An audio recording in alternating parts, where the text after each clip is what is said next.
country. And as a commitment that we've made as a governing party and as cabinet, is that we want to have South Africa connected, all South Africans have access to internet by year 2024. And that is the commitment that can only be achieved with this migration concluded. And it's true that there will be millions affected, but those millions affected, there is room for two things. One, for those who qualify for government assistance, to then go and apply for government assistance. Even with the court ruling that confirms the need to close digital migration and allowed us space to conclude the connection of the 507,000 South Africans who had registered by the 31st of October 2021.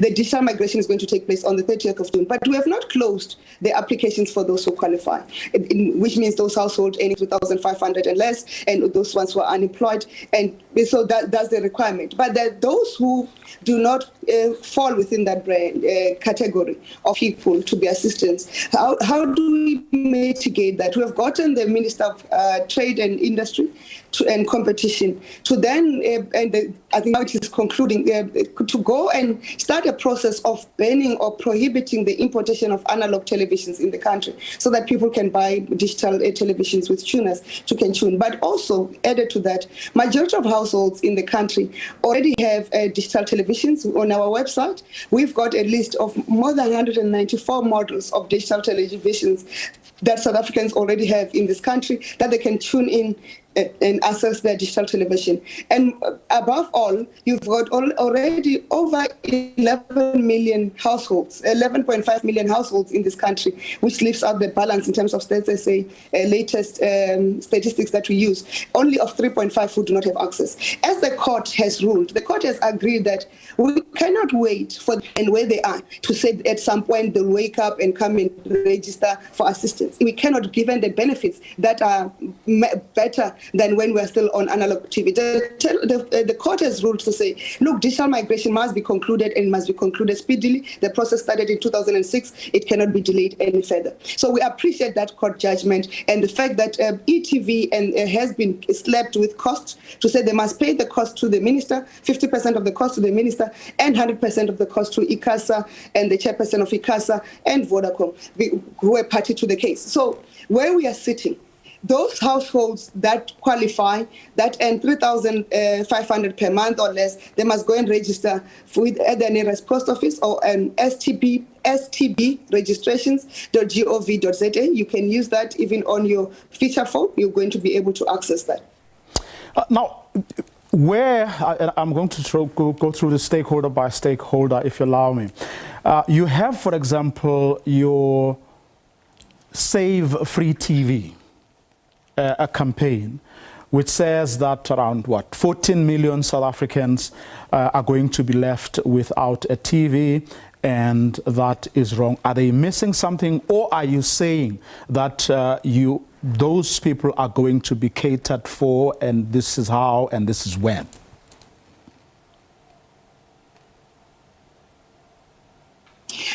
I want to read what the judge has said about that. That government's responsibility to assist households still watching TV via analog transmitters is limited to those households that meet the government set criteria and register for such assistance. In addition, government has clearly articulated the criteria for those who will qualify for government government support. It would be unreasonable to allow for a situation where an unknown variable, which is this unregistered households that are spoken about by free-to-air TV, is allowed to hold a process that will eventually be of benefit to all citizens and where government must meet its international obligations. And therefore, we have said to avoid this missing people that say free to TV coalition is talking about, we are requesting and pleading with the this coalition to go and mobilize the very people that it claims are there to come and register, because the court has also ruled that, has also determined that it's not everyone who is indigent, that meaning everyone who cannot afford, who owns an analog TV. And it doesn't mean everyone who owns an analog TV cannot afford the means to migrate on their own. Because the fact of the matter is that the process started in 2006. We first set a policy date of 2011 that we didn't switch off. And then we went to 2015, which is the ITU, International Telecommunications Union date of June 2015, which we did not meet. And we cannot be waiting forever. The consequences are dire for the country. We continue to live in a digitally exclusive country where technology could have been advancing access to other things like access to education for children in rural areas who do not have access to better maths and science teachers, laboratories, and so forth, who can then be able to access e-learning. And through the e-learning that is provided for by the spectrum that needs to be released by the broadcasting services, is going to then assist the majority of those children. And I'm just using that as a specific example. So Free to Air TV Coalition must join us in calling for more people, because we won't keep the application process perpetually open, because we need to close that and move on to the next things. So where we are, we're going to keep it for a period, but we're going to announce a date to say by when will the applications close. But we want the partnership with everybody who claims to speak for the poor to go and mobilize with us for the poor to come and apply and will be supported by government. Remember, for you and to your viewers, government has never said we're going to support only 3.5 million South African. Government had to work with a budget, of which the budget is for 3.5. And we said, if you bring us 5 million, you bring us 8 million, whatever number you bring, we are going to assist them, but they must register. So without them registering, there's no way we can know where they are. The court also acknowledges that point and has reaffirmed that point, that the unknown variable cannot be used to hold ransom the process of digital migration. And to the SABC's concerns?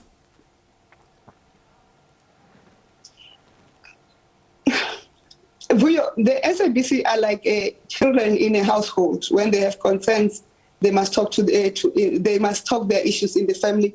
I've always argued and I've always supported the SABC personally, and I've done all the things that I could to support the SABC to make sure that it's sustainable. We have worked well with the SABC in the past, and I believe that there is room for us and the SABC to work together, but we must find each other. I do not believe that when you maybe it's the culture where I'm raised. When you have a seat at the table, you need to go and jump in the streets. You must come to the table and we talk at the table where you are. So they must not be jumping in the streets. They must come to the table where they have a seat firmly, which is guaranteed to engage, because the issues they are raising, they're not different from the issues that have been dismissed by the court from both ETV and the Free to Air Coalition and the other parties that were in court, Media Monitoring Africa and them.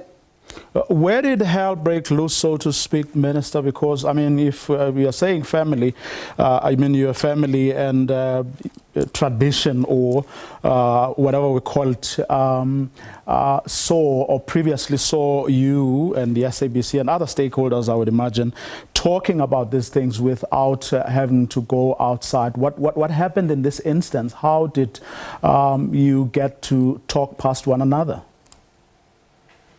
You must ask the board of the SABC that question. I can only say, given what has happened, I had to exercise my responsibility to Parliament to say the reports that I had submitted on the bona fides of their accuracy, when they are contradicted in a public statement, I must then alert Parliament that I cannot continue to leave those reports there. That's why I formally withdrawn, provisionally withdrawn the reports until the SABC clarifies themselves and their position, so that I cannot be accused later of misleading Parliament. So when the SABC has clarified themselves at the table, they've requested a meeting and I'll meet with them and we'll move forward. We are, remember, the board members of the SABC, and because it's not me as a person, I represent government.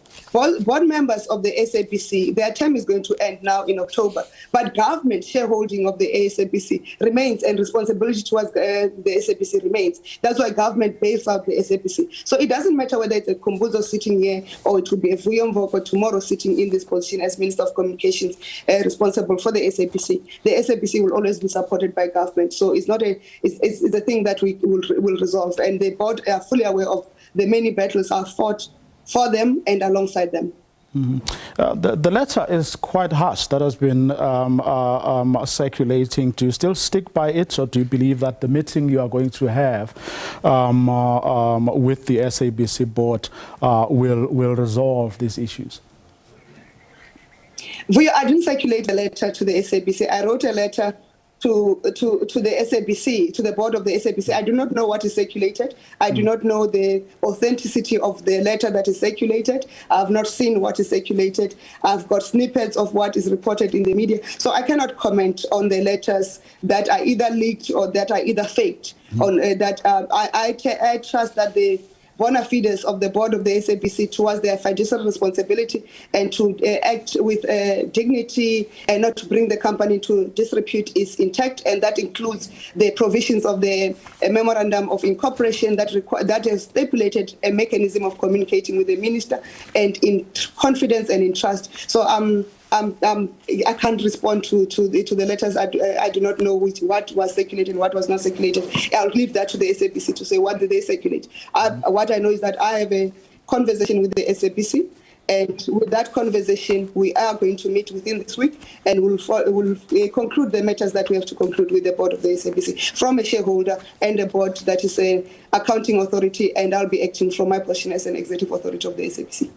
Quick one, last point on this one before I move quickly to two other points I want to raise with you, Minister, in the little time we have left. I don't know if you have seen some political parties are now asking for the SABC to resist intimidation or anything that would mean that you can unilaterally withdraw support, your support to the SABC or the government support to the SABC. Your thoughts on that? I've not heard what the political parties are saying, but what I'm saying is that I have my own executive authority responsibilities, both to the board of the SABC, but also to Parliament. And I have to exercise those responsibilities because I cannot be part to a process that puts me in disrepute at some point. I must allow the process that the SABC have offered an opportunity to deal with that, and then they'll clarify themselves, and if I have to clarify myself, I'll clarify myself. I was in the portfolio committee this morning. I've clarified to the portfolio committee. I've written a letter to the speaker and to request the withdrawal of information because it contradicted some of the information that is submitted in the quarterly reports of the SABC, but I've given the SABC board an opportunity to clarify that information. And given that the board of the SABC has requested a meeting with me, I've then said I'm going to wait and not to notify the Minister of Finance of my intention to not transfer the next tranches until we have clarity on the accuracy and the integrity of the reports that have been submitted, whether what is genuine is what is in the media statement issued by the SABC or whether what's in the reports, because the two cannot coexist. Thank you. Now, Mr. On the with what we're going to do as with the spectrum. Last week, I had some organizations here, discussing this matter, and they feel that there are several weaknesses, on the back of the auctioning of the spectrum. They believe, for example, that it continues. The duopoly is going to continue. They believe that a competition is not being encouraged because small players are being sidelined, and the idea that this whole exercise was, among other things, meant to encourage competition sounds like a lofty idea, but it's going to fail dismally. No, thank you for that question, Vuyo, because we need to clarify this. When we went to cabinet for cabinet to concur to the withdrawal of the one and the amendment of the one policy, you should recall when the one was designed, it was designed a long time ago, and technology advances. And even at the CSI art study, there was a size of the one that was determined to be 115 megahertz that should be available for the one. But what currently we're sitting with is 85 megahertz of the one that's available. But that model is overtaken by events. What we have undertaken, and that's what I'm a public undertaking, that in the next few weeks, we're going to publish a document that we are consulting with South Africans, but we'll also consult with industry on how we're bringing the empowerment, meaningful empowerment through and participation of the medium and small and medium enterprise in the spectrum space. You are forgetting that we don't have the spectrum. Yes, it's limited and it's rare, but we have got options and opportunities that we can use to do the empowerment. And let's have a discussion about whether what our intervention we are proposing is much better than what the one would have proposed. The one would have benefited a few, but what we are proposing now will be more beneficial to the serious SMME players in the sector, because we believe that we must do meaningful empowerment, and also that which can sustain the country to change the face of competition in this country. Okay, so the one issue is being addressed. Yes, that's what we have said. If you check the Gazette notice, we indicated that we will publish an alternative policy to address competition matters and also empowerment matters. There's a proposition. One of the guests I had was saying that given that we still have unsold network, this is where smaller players can be helped to build their own cheaper network and provide access. Let's wait for the proposal we're going to table, and we can have a discussion, and they can enhance that proposal. So I'm not immune to the proposals. I don't believe that me and the team that I work with, we know it all. We believe that we can always be better with better brains. There are better brains out there. Let's allow us to put the proposal on the table, and let's engage on that proposal and enhance that proposal.